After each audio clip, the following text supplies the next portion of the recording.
તો ટોંક જિલ્લામાં 2 દિવસથી પડી રહેલા ભારે વરસાદને કારણે બનાસ નદીનો પ્રવાહ ઝડપી બન્યો છે। 2 દિવસ પહેલાની સરખામણીમાં બનાસ નદીમાં પાણીની આવક ઝડપથી વધી છે। બિસલપુર ડેમના 6 દરવાજા ખોલીને પાણીનો સતત નિકાલ થઈ રહ્યો છે। પાણીનું સ્તર સંપૂર્ણ ભરાવા ઉપરાંત બનાસ નદીમાં પાણી છોડવામાં આવી રહ્યું છે। બિસલપુર ડેમના 6 દરવાજામાંથી 30,000 ક્યુસેક પાણીનો નિકાલ કરવામાં આવ્યો।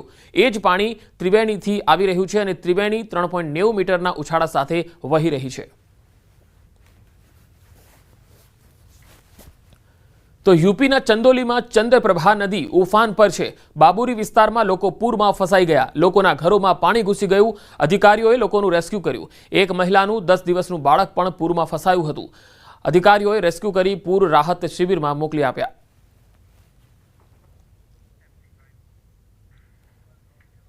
તો મધ્યપ્રદેશના મંડલા જિલ્લામાં સતત વરસાદને કારણે નાળામાં પાણીનો પ્રવાહ વધ્યો હતો। ગ્રામજનો પોતાનો જીવ જોખમમાં મૂકીને નાળા પાર કરતા જોવા મળ્યા। કેટલાક લોકો પગપાળા વહેતા પાણીને પાર કરતા પણ જોવા મળ્યા, જ્યારે ક્યાંક લોકો હાથમાં બાઇક લઈને પાર કરવાનો પ્રયાસ કરતા જોવા મળ્યા, જ્યારે કેટલાક લોકો ટ્રેક્ટરની મદદથી નાળું પાર કરતા હોય એવું પણ જોવા મળ્યું।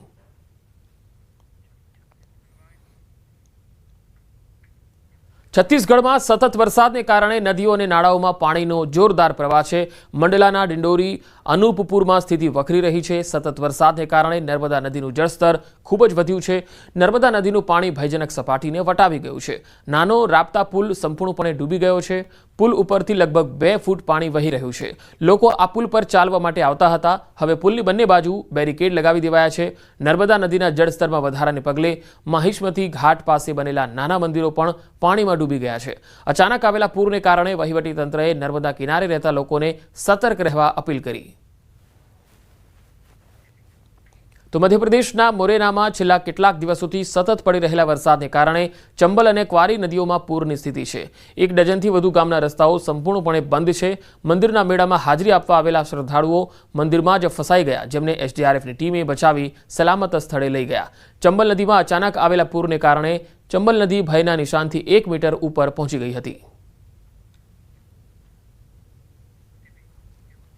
તો છેલ્લા 3 દિવસથી ઝારખંડના સિમડેગામાં સતત વરસાદ વરસતા એક તરફ જનજીવન ખોરવાયું છે, તો બીજી તરફ તેણે સિમડેગાના કુદરતી સૌંદર્યમાં પણ વધારો કર્યો છે। વરસાદને કારણે સિમડેગાના પર્યટન સ્થળો દાનાગદ્દી, રાજાડેરા અને કેલાઘાટમાં પાણીનું સ્તર નોંધપાત્ર વધ્યું છે। એક તરફ પાણીના સ્તરમાં વધારાને પગલે સિમડેગાના દાનાગદ્દીની શંખ નદી પૂરમાં છે અને તે તેની સુંદર શૈલીમાં વહી રહી છે, તો બીજી તરફ 2 પર્વતોથી ઘેરાયેલો કેલાઘાટ ડેમ સંપૂર્ણપણે ખીલી રહ્યો છે।